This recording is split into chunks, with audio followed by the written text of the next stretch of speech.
Namo Shakyamuni Tathagata, Namo Amitabha Tathagata. As we know, when we're born to this planet as a human being, we all have happiness, emotions, and sadness. So inevitably, no one can escape suffer, right? Feeling sad. So how do we combat, how do we help ourselves from feeling sad? First, we need to understand what sorrows are, right? Where they come from. And if we don't know where they come from, how can we fight it? So the analogy is like, if you're a king of a kingdom, in order for you to defend your country against enemies, first you must know where the enemies come from, who they are. Once you understand that, then you will be able to come up with strategies to combat your enemies, right? So from Buddhism standpoint, everyone has suffered. Everyone will suffer and has sources of suffering. Buddha Shakyamuni classified suffering into 8 different kinds. He basically generalized it. If we want to dive in deeper, we can multiply, come out with more than 8. But if you summarize them all, they are categorized into the following 8 types. We will not talk about all 8 of them, simply because I want to keep it short, and the last one is kind of hard for everyone to comprehend. We will reserve time to talk about the 8th one another time. But we'll touch base just a little bit. So the very first one, Buddha described sen. Sen in Chinese. Sen means birth. So human beings, as well as animals, but right now we are talking mainly for us, humans, we start suffering during the process of birth. Of course, none of us remember the process of birth, right? We cannot even remember what we did before the age of 6 or 7. So how can we confirm that? So this one we kind of have to rely on Buddha's teaching. So when Buddha described the suffering from birth, he simply said that while you are in the womb of your mother, it is like you are being trapped. You're trapped wrapped around in a straitjacket, right? When the mother walks, you will feel like your world is vibrating, a giant earthquake constantly. You will feel nervous, you'll feel uncomfortable. When your mother drinks cold, and you will feel 20, 10 times, 30 times, even more colder than what the substance your mother drinks. And likewise with the hot liquor. When she simply drinks a little bit of, say, hot tea, hot coffee, you'll feel like you're being burnt, okay, in the pool of hot water. So, especially during the process of coming out of your mother's, your body, normally people would feel, trapped, choked, hard to breathe, everything is squeezed, your bones are being crushed, like being wrapped around a python, or somebody's trying to shuffle you through a tunnel that you don't fit in. So the process of birth, and while you are in your mother's body, is very painful, according to Buddha. Okay, it is almost as painful as dying, which we'll talk about shortly. So suffering first comes from birth. That kind of suffering is more physical suffering and mental suffering when you are an infant, or even just a fetus. So that we will not remember, so we can kind of quickly move away from that. Then the next 3 things, 老, 病, 死. In Chinese, 老 means aging, 病 means sickness, and 死 means dying. So as a human, most of us already experience growing throughout our childhood to today. If you're an older person, then you probably experience a lot of pain problem already in your life. Okay, from physically growing old and getting sick. We all know what it feels like when we get sick or when we get injured. And obviously that experience is not pleasant. So that is a form of suffering. And if a person takes it too much into his or her mind, that suffering is even greater. So that's kind of self-explanatory, so we need to talk about that. And 死 means death. So if you hear about this, obviously you don't know what it's like to die. Okay, so it's kind of abstract. So you kind of have to use your imagination to understand what Buddha tried to portray. So the process of dying, Buddha described as you take a turtle, a living turtle, with its shell peeled away from the turtle. So the pain associated with death is described by Buddha as such. Imagine you are a living being, you're a turtle, your shell is being peeled away from you. So as a human, kind of imagine somebody skin you, somebody ripped the skin off of you. That's the amount of pain intensity Buddha described. He used a turtle as an analogy. But in other sutras, Buddha also went into detail to describe the phases of death. In summary, as a person is dying naturally due to old age and sickness, the four elements, the water, the fire, the metal, the earth element that comprise our body, start to fade, start to go away one by one. You'll lose, for example, you'll lose hearing, you'll lose air, you'll lose element of water, part of your body start to decay one by one. You'll lose your ability to move, the ability to sense.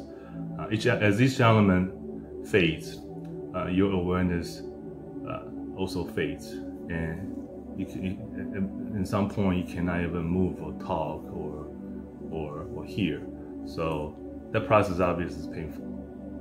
And if you have family and if you witness people going through that process, you obviously could imagine the process of dying is very painful. So 生老病死, birth, aging, sickness, and dying. That's the four main source of suffering for all human beings.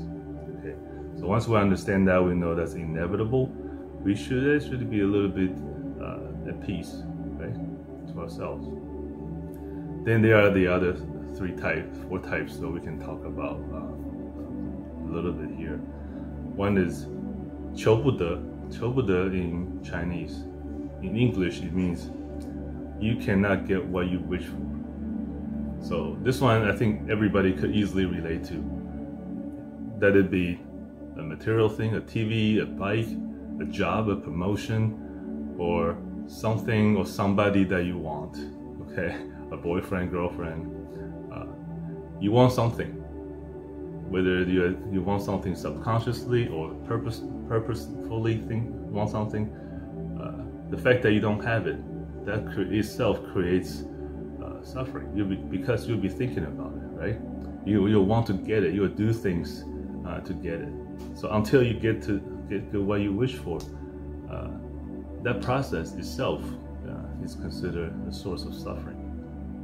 So obviously, what do you do to get rid of that? Is have no desire, right? You have no desire, therefore you will not want to, you will not be suffering. So, 求不得. The next one is 爱别离. 爱别离 means you have to be separate from something you love, something you like. It could be material things taken away from you, you feel sad, or it could be separating from a person that you care or you want to be with. Say you lost your mother, who you really love, or father, or husband, a child. The separation from your loved one is inevitable. It will happen to every single one of us in our lifetime. Okay, that amount, that intensity of suffering to somebody could be unbearable, right?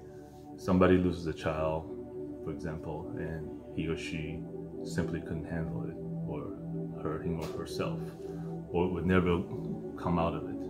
So that source of suffering, if not controlled well, could bring a person to destruction.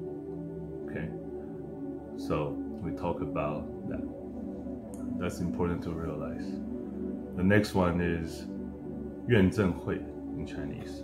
In English, it means you will be together with something or somebody that you hate. Okay, it's kind of opposite of the previous one. You can obviously think about several situations. You are in school or you're in a workplace. You're in a club, organization. You are forced to be in a place, have to deal with the people that you simply don't like, or they simply don't like you, and you cannot get rid of it at this moment. So the fact that you have to put up with that situation and make you upset, and that is a very strong source of suffering that you and we all need to recognize. It is inevitable according to Buddha. It happens to everyone. If you don't like somebody in your work and you think about you can quit this job and find a better place that's free of these kind of people, then you must rethink about it, because no matter where you go, according to Buddha, you will encounter people that you don't like. So before you make significant career move or relocation, think about that. All right? Can you really get away from people that you hate? Well, you don't know what you cannot encounter. So according to Buddhism, everybody will encounter it. Okay, so it's kind of sad to know that there's nowhere we can run on earth. We'll encounter something and some people we don't like. All right.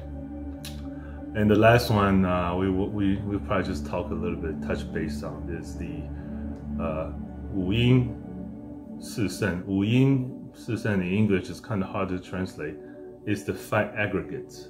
The fight aggregates associated with being a person, being a life being. And when they go out of control, it is also an ultimate form of suffering. That, unfortunately, without high level of meditation, we cannot easily get rid of. 五阴, that means five aggregates, as I said. What are they? 色, 受, 想, 行, 识. 色 means form. Okay, form means everything that you can hear, you can sense, you can touch, you can taste. Your attachment to the form is a source of suffering. Okay, so means receiving, and somebody touch you, somebody feed you the taste, somebody play nice music, you attract you. So the receiving of the form, if you are so desperate and focused on that you cannot get yourself out of it, that kind of obsession itself will cause suffering. Sort of like you want something you couldn't get, like we mentioned earlier, right? If you're too devoted or too attached to something or someone, or the senses of feeling, that itself is suffering. 想 means thinking. You are thinking with your mind, coarse thoughts or fine thoughts every day without you doing it, without you knowing it. Okay, thoughts could be several types. Like I said, the coarse ones, the fine ones. The fine ones are the ones that really will get you. For example, subconsciously, you get up, you walk, you eat. Your mind never stops thinking. You're thinking about, for example, stock. Okay, how your money is doing in the stock market, what you need to accomplish that day, what you need to do for your children. Your mind constantly runs through the list of things, and your mind produces scenarios that has happened and that has not happened in the future. So the fact that your mind constantly produces such movies, it triggers your emotion. And when your emotions triggers, guess what? You can feel either happy or you feel sad, right? So it is the sad one that we're talking about here. But ultimately, to get rid of your source of suffering from thinking is what? Not to think. But it's easier said than done. It is require meditation. The last two I will just mention, I will not go into detail because it's even higher and deeper than that. 行, 是, 行 means work or flow or processing or continuous flow of something. In Buddha's teaching, this is referring to that subconscious mind that flows without you knowing. Okay, When you dream, you cannot control your dream, for example, but your mind does not stop. This is one aspect of this continuous flow that makes us human being. Okay, and if we don't get rid of that, we will forever trapped in the process of the mind producing something, producing emotion, producing scenario, and to go into this, we will have to use other time to talk about it. Probably in the near future, when we are more ready to talk about the higher aspect of Buddhism. The last one is kind of a little bit easier to understand. Si means awareness or consciousness. Buddha classified our consciousness into 8 different kinds. Somebody called the soul, somebody called the spirit. In Buddhism, we call it awarenesses or consciousnesses. As long as we have consciousness, the first 6 associated with our consciousness: hearing, seeing, smelling, tasting, and feeling, and the self-recognition, and the 8th one, the alaya consciousness, where all of our present memory and past memory are stored. As long as we don't get rid of them, we will forever have source of suffering. For example, when you dream of things that you recognize in this lifetime, and things that you do not recognize, you never seen before, you don't know where they come from. That is triggered by your 8th alaya consciousness. The memories and the experience that you had before this life, they're all stored in that consciousness that you cannot see, you cannot touch. It just follows you. So if you don't get rid of it, you will forever follow you and cause you to have good dreams and bad dreams and thoughts and desires. So in a nutshell, this 8 source of suffering are what cause us to have emotions, to have different attitudes, different feelings all the time. If we don't recognize them, we can never be free from our sufferings. A lot of people, they suffer so bad that they have to take medications, see doctors. It still wouldn't help them. Okay, they were temporarily helped, assisted by medical treatment. That itself is, in my mind at least, is not the ultimate solution. The ultimate solution is, first, like I said, recognize your enemies, recognize where they come from, and find ways to deal with them. Well, thank you very much for your time. I hope this helped you.